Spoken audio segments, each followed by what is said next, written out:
आफूलाई जन्माएको घर, उभिएर हिँड्न सिकाएको आँगन, अनि त्यही आँगनको डिलमा मेरो बाटो हेरेर बसेका बुढा बा आमा, म बन्नमा धेरै कुरा खर्चेको जन्म गाउँ, समाज, पाखा पखेरो यी सबैलाई देख्न व्यग्र चाहनाले घरदेश नफर्की किन मान्थ्यो र मन।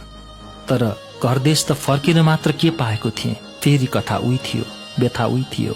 चारैतिर हेरेँ, न त आँखाका सपना यतै पूरा हुने अवस्था देखेँ, न त मनका चाहना।